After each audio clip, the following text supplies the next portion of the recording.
Assalamualaikum warahmatullahi wabarakatuh. Saya Yulianti dari Prodi Pendidikan Luar Sekolah dengan NIM 20573 akan mempresentasikan hasil diskusi dari kelompok saya, yaitu mengenai administrasi keuangan. Baik, di sini saya akan membahas mengenai pengertian administrasi keuangan. Pengertian administrasi keuangan dibagi menjadi dua, yaitu yang pertama dalam arti sempit. Pengertian administrasi keuangan dalam arti sempit yaitu administrasi keuangan dalam arti sempit adalah semua aktivitas yang berhubungan dengan pencatatan, pemasukan dan pengeluaran untuk pembiayaan berbagai kegiatan organisasi, di mana bentuknya berupa tata usaha atau tata pembukuan keuangan. Yang kedua, pengertian administrasi keuangan dalam arti luas, yaitu artinya suatu kebijakan mengenai pengadaan dan penggunaan keuangan organisasi untuk mewujudkan kegiatan organisasi tersebut, di mana bentuknya berupa pengelolaan keuangan meliputi perencanaan, pengaturan, pertanggungjawaban, dan pengawasan keuangan. Jadi dapat diartikan, yang dimaksud dengan administrasi keuangan ini yaitu suatu upaya pengelolaan yang mencakup semua aktivitas yang berhubungan dengan keuangan guna mencapai tujuan suatu perusahaan atau organisasi. Jadi dalam administrasi keuangan ini semuanya harus bersifat transparan dan jelas agar tidak ada ketimpangan di dalam organisasi tersebut. Bagian berikutnya itu proses administrasi keuangan, penyusunan RPS, RKAS, penggunaan dan pertanggungjawaban. Pada proses ini terdapat beberapa bagian, yaitu yang pertama, pentingnya rencana pengembangan sekolah atau RPS. RPS penting dimiliki untuk memberikan arah dan bimbingan para pelaku sekolah dalam rangka menuju perubahan atau tujuan sekolah yang lebih baik, yaitu untuk peningkatan dan pengembangan dengan risiko yang lebih kecil dan untuk mengurangi ketidakpastian masa depan. Yang kedua, arti perencanaan sekolah atau RPS. Perencanaan sekolah adalah suatu proses untuk menentukan tindakan masa depan sekolah yang tepat melalui urutan pilihan dengan memperhitungkan sumber daya yang tersedia. Berikutnya yaitu tujuan rencana pengembangan sekolah. RPS disusun dengan tujuan untuk yang pertama, menjamin agar perubahan atau tujuan sekolah yang telah ditetapkan dapat dicapai dengan tingkat kepastian yang tinggi dan risiko yang kecil. Yang kedua yaitu untuk mendukung koordinasi antar pelaku sekolah. Yang ketiga, menjamin terciptanya integrasi, sinkronisasi, dan sinergi baik antar pelaku sekolah, antar sekolah dan dinas pendidikan kabupaten atau kota, dan antar waktu. Yang keempat yaitu sistem perencanaan sekolah atau SPS adalah suatu kesatuan tata cara perencanaan sekolah untuk menghasilkan rencana-rencana sekolah dalam jangka panjang, jangka menengah, dan tahunan yang dilaksanakan oleh unsur penyelenggara, sekolah, dan masyarakat.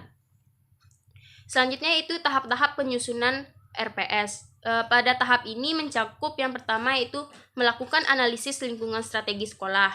Yang kedua, melakukan analisis situasi untuk mengetahui status situasi pendidikan sekolah saat ini.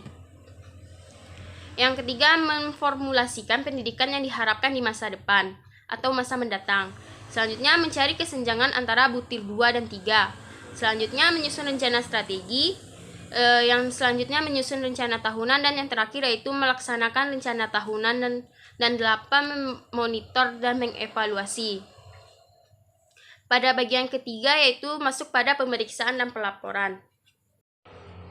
Dalam pemeriksaan dan pelaporan keuangan ini, yang pertama yaitu pemeriksaan keuangan.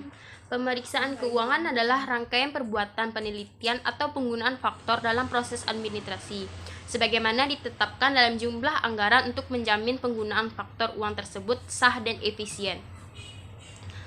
Dengan rumusan yang lain dinyatakan bahwa pre-audit demikian ini dimaksudkan yang pertama dari segi maksudnya diharapkan pelaksanaan anggaran sesuai dengan ketentuan-ketentuan atau maksud-maksudnya.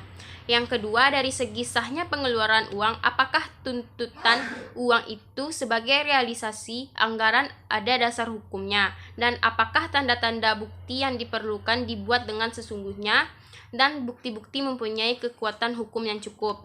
Dan yang ketiga, dari segi teknis anggarannya, apakah pengeluaran dan penerimaan uang itu disediakan mata anggarannya dan termasuk dalam tahun dinas itu. Dalam pemeriksaan keuangan ini perlu adanya koordinasi integrasi dan sinkronisasi pemeriksaan keuangan dari semua aparat pemeriksaan keuangan sehingga timbul efektivitas dan efisiensi pemeriksaan keuangan. Di samping tidak merepotkan aparat pelaksana anggaran dalam melakukan tugasnya melakukan anggaran. Yang kedua yaitu pelaporan. Laporan pertanggungjawaban keuangan ini penting agar pemerintah atau masyarakat memberi dana tahu untuk apa saja uang yang telah diberikan ke sekolah dimanfaatkan. Apakah kegiatan yang didukung oleh dana tersebut terlaksana atau terimplementasi sebagaimana yang direncanakan. Tanggung jawab yang paling penting dari manajer sekolah terhadap pemerintah dan juga terhadap komite sekolah, masyarakat, serta guru-guru adalah laporan mengenai kondisi keuangan sekolah. Yang selanjutnya itu mengenai peran guru dan administrasi keuangan.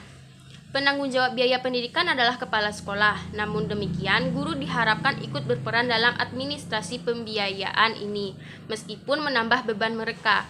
Juga memberikan kesempatan untuk ikut serta mengarahkan pembiayaan untuk perbaikan proses belajar mengajar. Ada beberapa peran guru dalam administrasi keuangan, yaitu meliputi hal-hal berikut ini. Yang pertama, membuat file keuangan sesuai dengan dana pembangunan. Yang kedua, membuat laporan data usulan pembayaran gaji, rapel ke pemerintah. Yang ketiga, membuat pembukuan penerimaan dan penggunaan dana pembangunan. Yang keempat, membuat laporan dana pembangunan pada akhir tahun anggaran. Yang kelima, membuat laporan rancangan anggaran pendapatan bantuan sekolah atau RAPBS.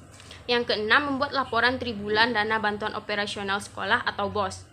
Yang ketujuh, menyetorkan pajak PPN dan PPh. Yang kedelapan, membagikan gaji atau rapel. Dan yang terakhir yaitu menyimpan dan membuat arsip peraturan keuangan sekolah. Sekian presentasi dari saya. Mohon maaf apabila ada kesalahan. Assalamualaikum warahmatullahi wabarakatuh.